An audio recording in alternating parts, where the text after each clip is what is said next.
A pinhole camera captures an image upside down.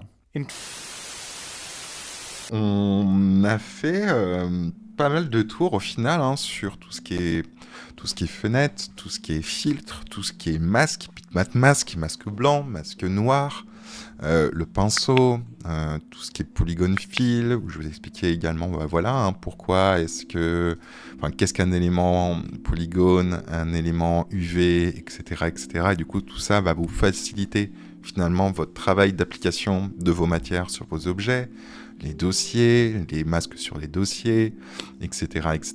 Voilà, on commence à finalement, vous commencez à avoir suffisamment d'outils pour commencer à travailler vos matières sur vos objets. Donc ça, c'est plutôt cool, sachant que, attention, hein, c'est vraiment le plus important quand vous travaillez sur Substance Painter, c'est la préparation de votre objet, votre asset, avant Substance Painter. Donc c'est vraiment le dépliage d'UV qui va conditionner le rendu, la qualité de votre rendu et surtout votre facilité au moment où vous viendrez peindre sur Substance Painter. C'est-à-dire que vraiment, voilà, s'ils ont décidé de le mettre bien droit ici, c'est pour faciliter les choses. Si j'avais vraiment une image à mettre, si j'avais vraiment quelque chose qui n'était pas droit, mais un petit peu de travers ou quoi que ce soit, ce serait pas du tout facile pour vous pour appliquer une image. Là, juste pour vous montrer, hein, si je fais un CAC de remplissage et que je viens, bah, par exemple, mettre cette image ici, que je vais mettre en repeat horizontally, bah, ça va être beaucoup plus simple le fait que ce soit bien droit. C'est-à-dire que tout de suite, sans que vous ayez rien à faire, vous avez les ronds qui vont être parfaitement disposés.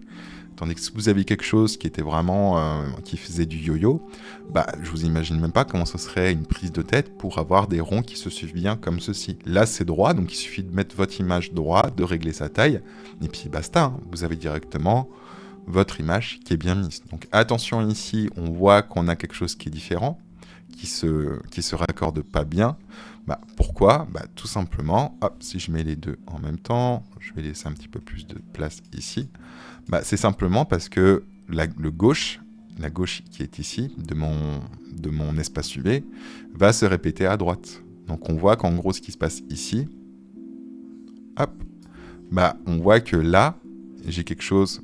Là, j'ai pas de rond qui commence ici, alors que pourtant ici, j'ai un rond qui se finit. Donc il faudra bien faire attention de faire en sorte que ce se raccorde bien. Vous voyez, là, je suis plutôt bien maintenant, mais là, je suis pas bien également.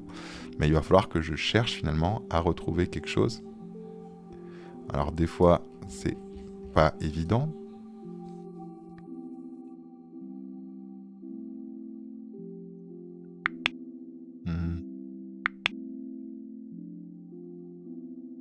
Voilà, vous voyez, on commence à y arriver finalement. Hop. Et là, voilà, j'ai quelque chose qui se raccorde plutôt bien. D'ailleurs, je pense qu'il faudrait plutôt... Non, j'étais plutôt pas mal là. Ouais, c'est parce que l'image n'est pas fait pour être taillée, on va dire, correctement, quoi. Mais voilà, vous comprenez ce que je voulais vous dire dans cette petite parenthèse, c'est que vraiment, votre application, vos textures, vos matériels, la manière dont vous allez travailler va être dépendante, extrêmement dépendante de la manière dont vous allez déplier votre UV de votre objet.